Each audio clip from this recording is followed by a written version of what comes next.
Welcome to the next video. This is Unit 1 and we are doing the last topic of Unit 1, which is projectile motion. So let's get started. The projectile motion, what is projectile motion? Anything which is thrown with initial velocity v0, or when an object is thrown with the initial velocity v0 and it covers the distance in x direction as well as y direction, which is the trajectory made by it parabolic, then it is known as projectile motion. Okay. So this is a player which throws a ball, an object with initial velocity v naught, and this v naught we can, like, if we have any vector a, we and it is making an horizontal angle theta, we can divide this a component, we can divide the vector in two parts, which is ax, and ax is equal to a cos theta, and this is ay. So this is a sine theta. We can divide this uh, vector in two components. Similarly, velocity is also vector. We can divide it in x component, v naught x and v naught y as the vertical component. The path made by it is like this. And why this parabolic path we get?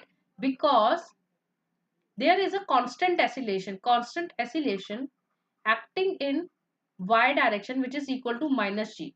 So like on the object, when the object is at this point or any point, a constant g is oscillation is acting downwards. Okay. Always here also. Okay. And if we talk about the oscillation in x direction, it is zero. So the ball has the initial velocity, which is equal to v naught sine theta and v naught cos theta. Okay. So what happens? The initial velocity, because the velocity is in the opposite direction of the acceleration, so velocity decreases slowly. Okay. And eventually it comes to zero. At this point, the vertical velocity is zero, and this is the maximum height gained by this projectile motion, and where the body lands from the initial position to final position, that is called range. Let's see some of the important points for the projectile motion that we have to keep in mind. What happens in the vertical direction does not affect the horizontal direction. So in projectile motion, we will treat the x direction and y direction separately. Okay. So x has no relation with y and vice versa. So x motion would be treated independently. It means that, do you remember cake? Cake is constant oscillation kinematic equations. So we can apply cake equations in x direction separately and in y direction separately. And the horizontal motion has constant velocity. Why? Because there is zero oscillation in x direction. We will assume that zero oscillation in x direction, or there is no airflow, then we can assume that there is no oscillation in the x direction, and that's why the velocity is constant. Let's understand from this graph. So when the projectile motion is happening, see the constant oscillation in the y direction. So this is the constant oscillation. Like at this point, the oscillation is downward. At this point also, the oscillation is downward, and this oscillation has a constant number. It is not changing, right? So at each point it is minus g. At this point also it is minus g. At this point it is minus g. If I talk about, this is for the y-axis, and if I talk about the x-axis, the oscillation in x direction, it is zero. It is zero, means there is no oscillation in the x direction. So I can write ax is equal to 0. So from the first equation we know that vx is equal to ux plus ax into t. This x subscript is indicating that we are only talking about the x direction. So the velocity in x direction is equal to the initial velocity plus oscillation into time. Oscillation in x into time. So oscillation in x direction, it is 0. So we understand that the velocity, the final velocity, like at this point or any other point, it is equal to the initial velocity, which is u naught cos theta. So it will always be constant, u naught cos theta. As you can see, This is the velocities graph. This is the velocity graph in x direction and y direction. So x direction, the constant velocity is acting in this direction, a constant velocity. But in the y direction, if you see, initially we have v naught sine theta, and because the g is acting, acceleration is acting in the opposite direction of velocity, that's why velocity decreases slowly. And there a point comes when this vertical velocity is zero. After that, as soon as this object moves to this point, because of this g acceleration, it would start gaining the velocity. At this point it would be equal to the v naught sine theta, but the direction has been changed. Since it is parabolic, so things are quite symmetric in y direction, as you can see, but in the opposite direction it is happening. Okay, now let's drive some of the equation which more clears your concept and would be helpful in solving the numericals. So if we remember, we have three equations. First is v is equal to u plus at. S is equal to, second equation is s is equal to ut plus half at square. And the third equation is v square is equal to u square plus 2as. Okay. Let's apply this in x direction and in for the y direction. Apply this first equation. Our main interest would be first and second equation. So Vx is equal to ux plus ax into t. We know that in acceleration in the x direction is 0, so I can eliminate this term. So what we get, that the final velocity or the velocity after a certain interval of time, that is equal to the u naught cos theta, which is equal to the initial velocity. So the velocity is remains constant at any point. So it is u naught cos theta. Here also it is u naught cos theta. Even at the highest point it is u naught cos theta, although there is no vertical velocity, but there is horizontal velocity. Here it is u naught cos theta and u naught cos theta. Everywhere it is u naught cos theta. Let's apply the second equation. Second equation says that s is what? The x distance. If we want to find, like, this is your y direction, this is your x direction, and if we want to find position at any point, let us say at this point x, so how to find that? X is equal to ux into t plus half ax into t square. So this term eliminates to 0. X is equal to, if you want to find any distance, any distance x, we have to multiply this ux into the time taken to reach at that point. Okay, now let's come to the y directions equation. So it would be vy is equal to uy plus ay into t. So from the first equation we know, in the first equation we know that ay is minus g. The initial velocity is u naught sine theta. This is like, if we throw any object with the velocity u naught, then we can bifurcate it. This is the angle theta, u naught cos theta, and this is u naught sine theta. This is the perpendicular velocity.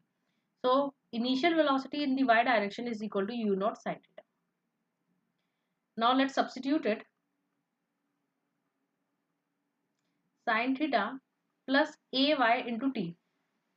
Like, I want to find the time at this point. At this point, the vertical velocity is getting 0. So at this point, the time, what is the time till till the maximum height is reached, or where the vertical velocity becomes 0. So I want to find that time. So that's why I am substituting vy is equal to 0 at this point, and that substituted 0 is equal to u naught sine theta minus g into t, or I can write that the time to achieve the maximum height is u naught sine theta upon g. Okay, since it is parabolic in nature, whatever time is required in achieving the maximum height, the same time would be required to go down to the ground. So time is same in the first, like, it would be symmetric, so time would be same. I am solving this at this area, in this area. The time of flight, time for which the object is in the air, the time in air, or we call it as time of flight, capital T, is equal to twice of u naught sine theta upon g. This is the total time for which the object is in the air. what I do, I just substitute this t value, the time of flight, in this equation 1, which says that x is equal to ux into t. If I just substitute t value as capital T, then it would give me the range value. Let me just change the color. So this is my range. This is the range, right? So now I want to find, so R in this case would be equal to U naught cos theta into time. This time would be equal to the total time, like how much distance is how much time is taken to cover this capital R distance. Total time of flight. So I am just substituting 2 U naught sine theta upon G. Okay. So it would be it would be equal to U naught square and 2 sine theta cos theta. The formula for this is sine 2 theta divided by G. So this is the range. So if we know u naught initial velocity, and we know how at what angle the projectile motion is happening, then we can find the range. Now is the time to find the h max. Use the second equation and apply it in y direction. So I can use this second equation, which is y in applied in y direction. So y is equal to uy into t plus half of ay into t square. And what is this time now? What is the time required to achieve this height? The time required to achieve this height is small t only. Here, to find the range, I replaced it with capital T because the range is the complete range from initial where the object against lands to the ground, that is the capital T.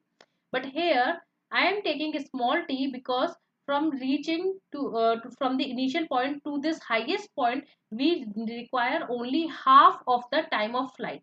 Okay, so that's why I am substituting t value as u naught sine theta upon G. Let's substitute this value. So h max is equal to u naught sine theta into t. T is what? U naught sine theta upon G plus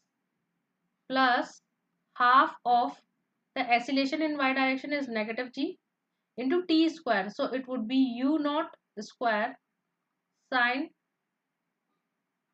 square theta divided by G square. G and G got cancelled. Negative, it would be minus u naught square sine square theta upon G into 2 because of the half. And this side we get u naught square sine square theta upon G. It is the h max. And when you solve it, you get around h max as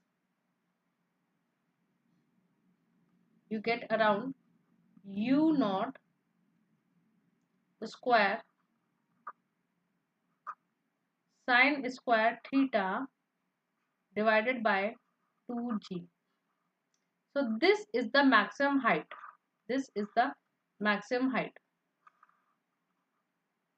Okay, which if we know u naught, if we know theta, we can find how much maximum height can be achieved by the object using this equation. Now let's solve some of the numerical which more clears your concept.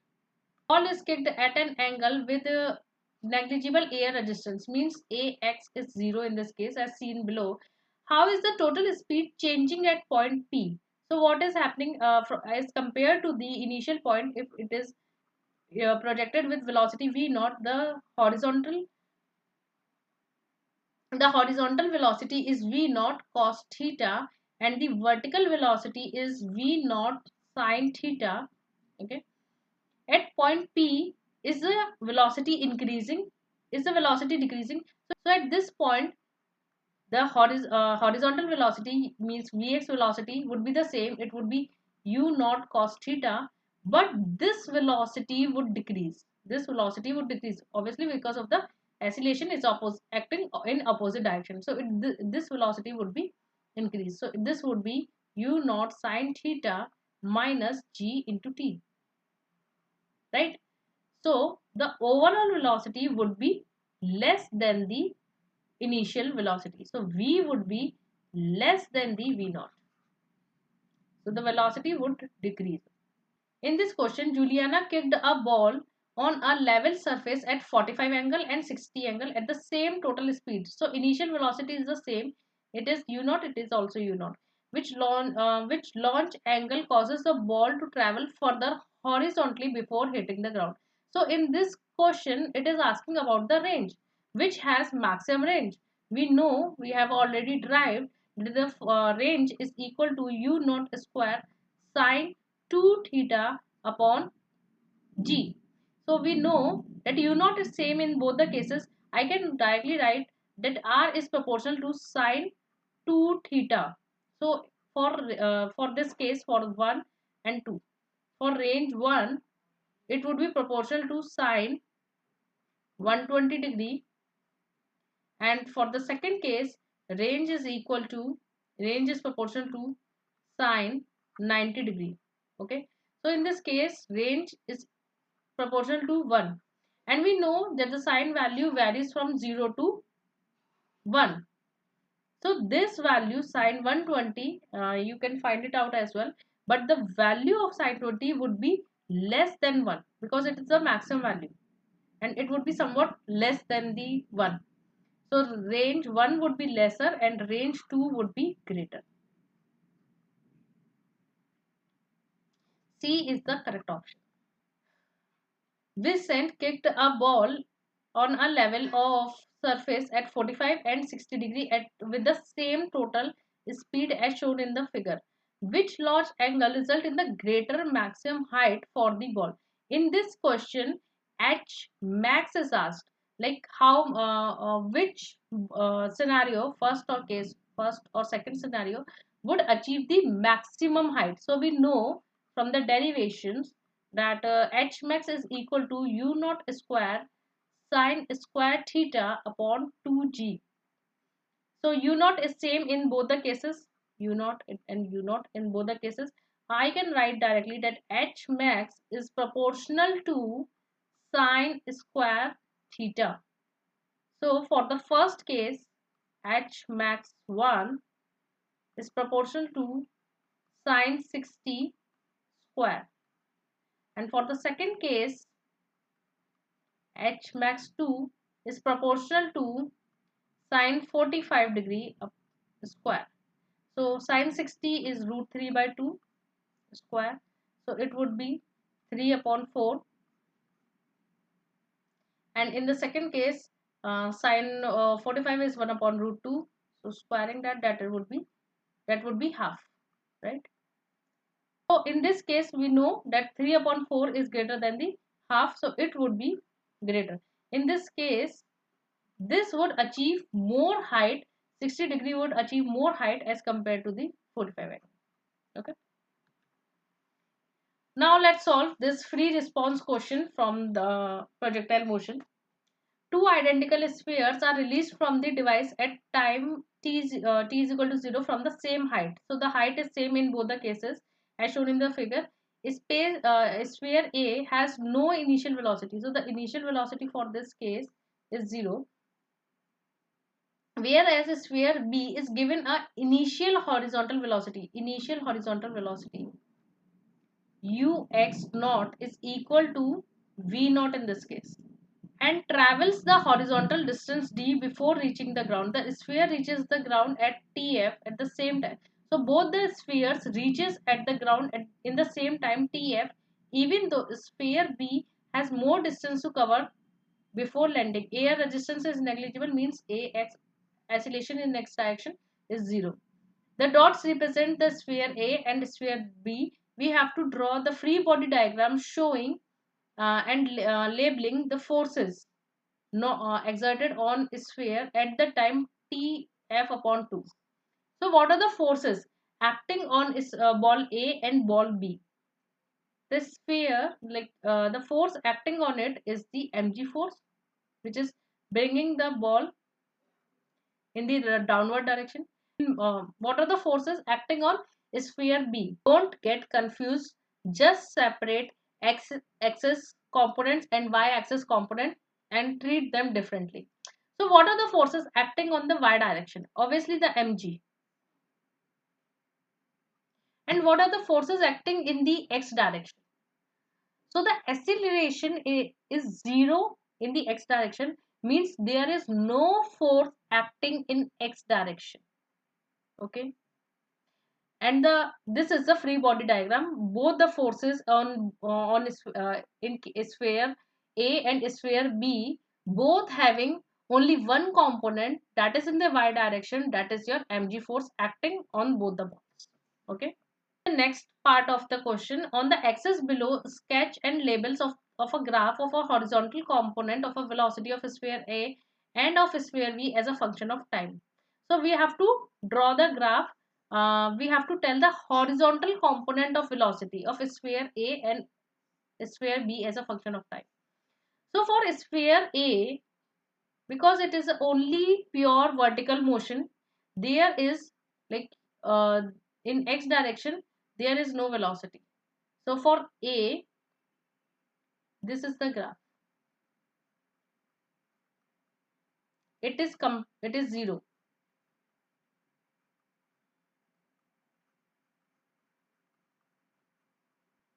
And for the B, what is the horizontal velocity? Is it changing with the time? When the motion is happening like this is a projectile motion and there is no acceleration in x direction. So what is the velocity in x direction? It would be equal to the initial velocity in x direction, or I can say it would be equal to v naught only.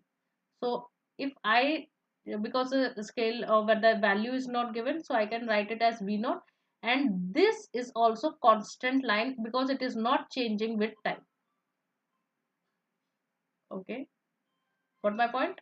So this is line for the B, because only we have to draw the horizontal component, that's why it is a straight line. Okay.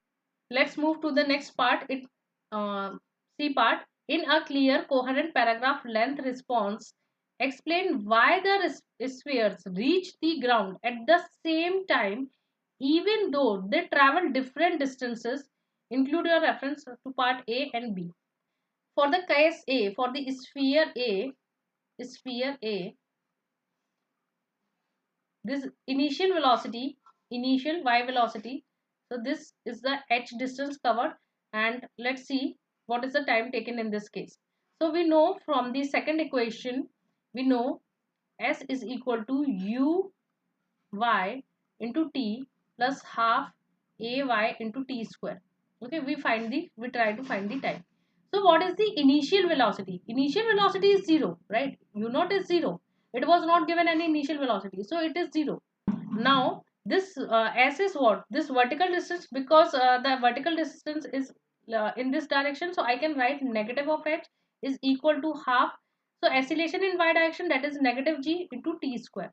So negative negative got cancelled, and the time taken to for the ball to reach the ground is equal to 2h upon g root of it, the square root of it. This is the time taken to for the ball A to reach the ground. Now let's talk about the sphere B. Sphere B. In sphere B, it is given the horizontal component V naught. So it is V naught is it is ux initially, right? But is it given any vertical component? So this is h, and it also covered the distance d, and this is the motion, right? So initial y direction velocity is equal to 0 in this case. So I am applying equation, second kinematic equation in the y direction.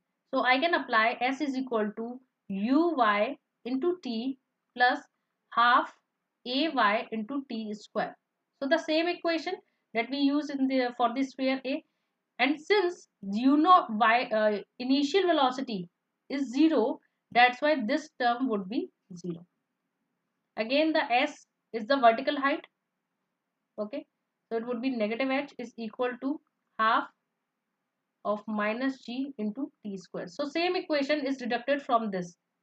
So what we infer from this, that g is in like time is equal to the, it depends only on the vertical component, it has to do nothing with the horizontal component. Okay, if you have any doubt regarding the video, or you want any mentoring or tutoring from me, you can email me on fostra.physics@gmail.com, or you can scan this to DM me directly.